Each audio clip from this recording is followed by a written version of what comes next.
Di video kali ini saya akan membahas tentang tarif pajak efektif korporasi di Indonesia dengan studi kasus Cimori sama Ciputra.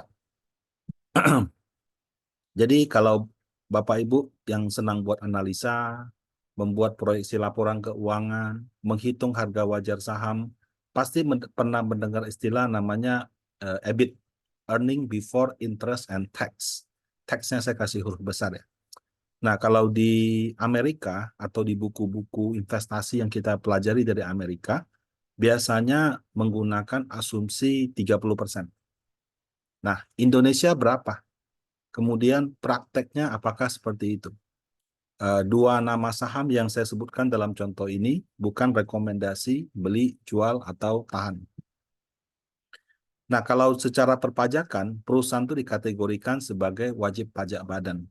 Sesuai dengan Undang-Undang Harmonisasi Peraturan Perpajakan tahun 2021, WP badan itu kena tarif efektif 22% dari keuntungan. Ya, beda ya kalau kita perorangan kan dari penghasilan. Misalnya gaji 100 juta setahun gitu. Kita kena dari 100 juta. Kalau perusahaan dia bukan lihat pendapatannya, dia lihat apa namanya laba laba setelah biaya gitu. Sorry, laba bersih seperti itu. Maksudnya laba sebelum pajak gitu ya. Jadi bukan dari penghasilan tapi dari laba. Nah, itu 22%. Nah, kalau khusus untuk perusahaan yang sudah TBK dengan syarat saham dimiliki publiknya minimal 40%, ada 300 orang minimal pemegang saham yang di bawah 5%. Kemudian dalam 183 hari terakhir selalu ada transaksi. Nah, itu plus mengajukan ke Dirjen Pajak. Itu bisa mendapatkan tarif pajak efektif kira-kira 19%. Nah, mengacu kepada syarat di atas, maka tidak semua yang TBK tarif pajaknya 19. Karena saya kasih contoh ya, ini Cimori. Cimori ini dimiliki oleh shareholdernya, ada nama direksi komisarisnya, juga ada yang pemegang saham di atas 5%, sama publiknya 19,20%. Nah, jadi karena ini di bawah 40%, maka dia tidak memenuhi syarat untuk bisa mengajukan tarif pajak efektif 19%. Nah, kemudian karena itu berlaku 22% kan. Nah, kemudian kita lihat di prakteknya, apakah benar itu 22%? Jadi ini laporan keuangan 2021 dan 2022. 2021 earning before tax-nya atau ini laba sebelum pajaknya adalah 1.016 miliar untuk 2021 dan 1,3 triliun untuk 2022. Nah, pajaknya adalah 222 di tahun 2021 dan 282 di tahun 2022. Nah, sekarang kalau kita hitung apakah 22%, 225 dibagi sama 1016, 22,14%. 2002, ini maaf tadi 21 ya. 2022, 282 dibagi 1342, 21%. Jadi tidak tepat 22%, tapi mendekati 22%. Jadi kalau untuk perusahaan Cimori, bisa kita katakan 22% bisa kita gunakan. Nah, yang berikutnya saya menggunakan contoh Ciputra. Ya, Ciputra ini beda sama Cimori kan. Kalau Cimori kan dia bisnisnya susu, produksi susu, jual susu gitu. Kalau Ciputra ini jualan properti, sewakan properti, mall gitu. Nah, kalau pertama kita lihat pemegang saham publik dulu, masyarakatnya ada 46%, sehingga dia sudah eligible untuk 19% ya. Pemegang sahamnya juga 26.000. Nah, kalau kita lihat di laporan keuangannya, eh, laba sebelum pajak itu 1,42 T, pajaknya 56 miliar. Kemudian ini 2,1 T, ini 49 miliar. Loh kok bisa kecil banget, Pak? Karena kalau kita persentasekan, yang tadi 59 miliar, sorry, 49 miliar dari 2.100, 2,1 T cuma 2%.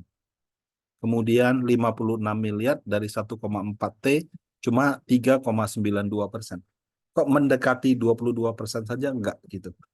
Nah, karena bidang usahanya Bapak Ibu. Jadi bidang usaha daripada Ciputra itu adalah menjual properti, menyewakan properti. Ya, mungkin di tengah-tengah ada servis juga, karena kalau kayak mall itu kan ada sewa dan ada servisnya. Nah, servisnya itu kena tarif pajak efektif yang 22% atau 19%. Tapi kalau sewa properti tidak, tarif pajaknya final. Nah, kalau di Indonesia, ketika developer menjual properti, itu tarifnya 2,5%. Itu PPh final. Kemudian ketika perusahaan menyewakan properti, maka itu 10%.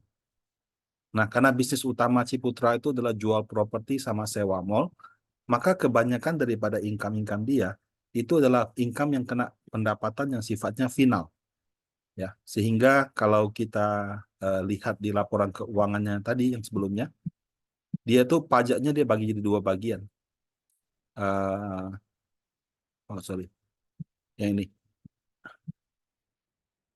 Ya, ada pajak final, kemudian ada pajak penghasilan. Nah, sehingga kalau kita jumlahkan antara pajak final sama pajak penghasilannya, eh, contoh untuk tahun 2021 ya, itu 49 miliar yang pajak penghasilan, 259 miliar itu yang pajak final, dijumlahkan 308. 56 kita ini bukan versus, maaf, kita tambah ya. Ditambah dengan 321, 231, 287. Nah, 308 contoh yang 2021 kita bagi dengan yang penghasilannya yang eh, 1427 ya. Jadi ini ya, 308 miliar di tahun 2021, 308 dibagi sama 1,4 triliun, 1427. Nah, itu 21%. Kemudian,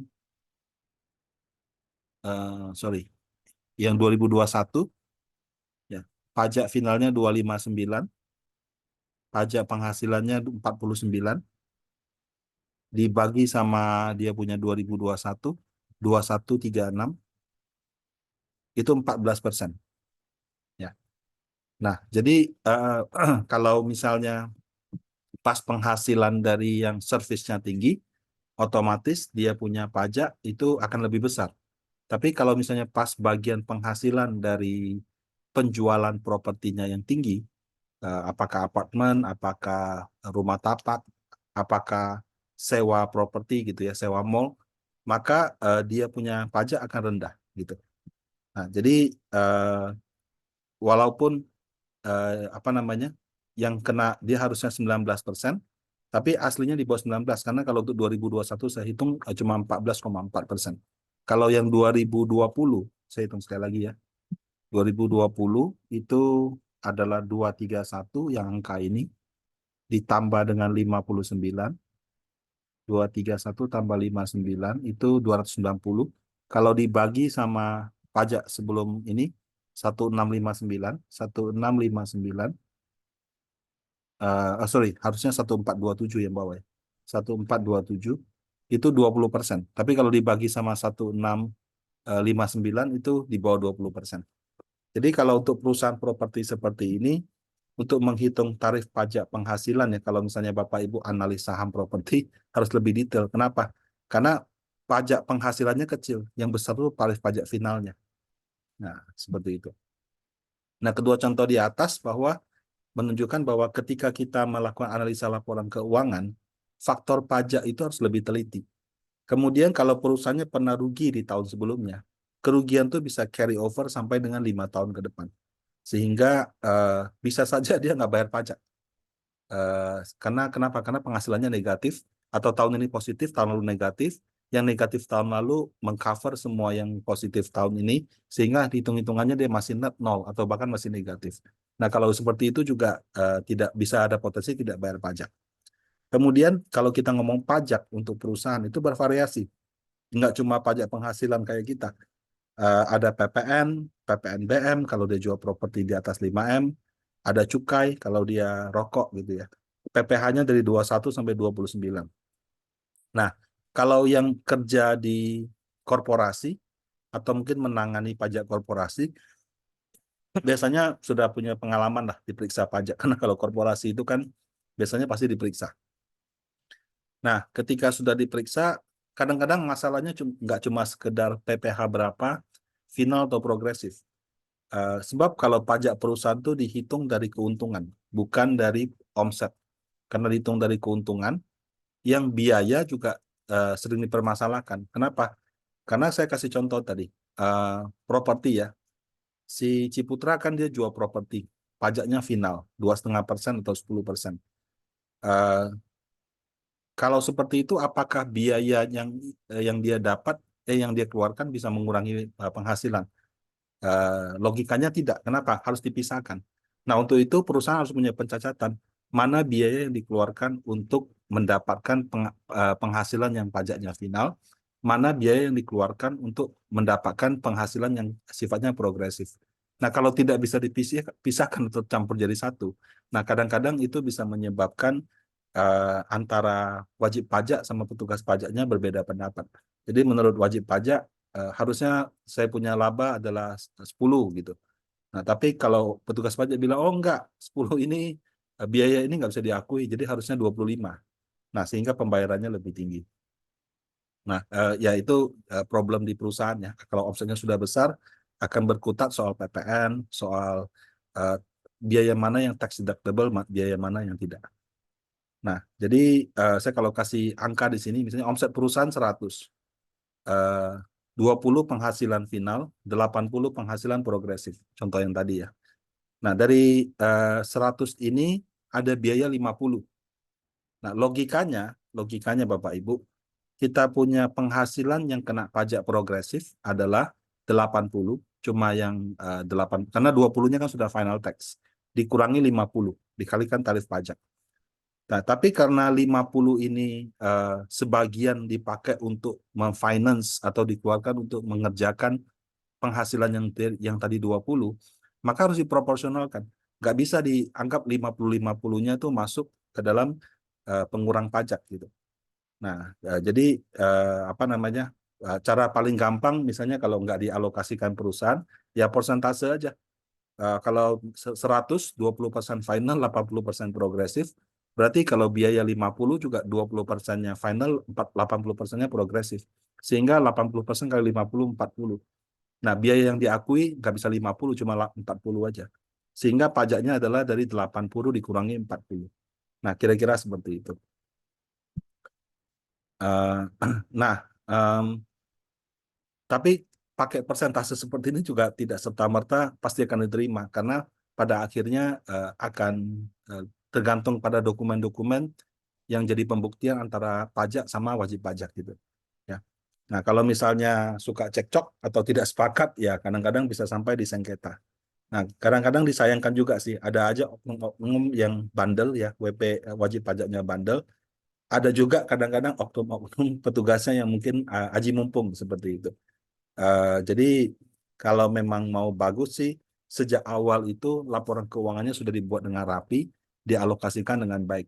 Nah, kalau misalnya administrasinya kurang rapi, alokasinya kurang baik, memang akan membuka celah-celah yang tidak sesuai dengan ketentuan. Atau kadang-kadang dua pihak merasa sesuai ketentuan masuk ke sengketa pengadilan pajak. Nah, semoga semua wajib pajak itu taat sama aturan yang ada. Kemudian semua petugas juga sesuai dengan aturan, sehingga tidak ada sengketa yang menguras dengan waktu, tenaga, dan pikiran. Wajib pajak juga bisa fokus mencari bisnis. Demikian pembahasan kali ini. Semoga bermanfaat. Terima kasih.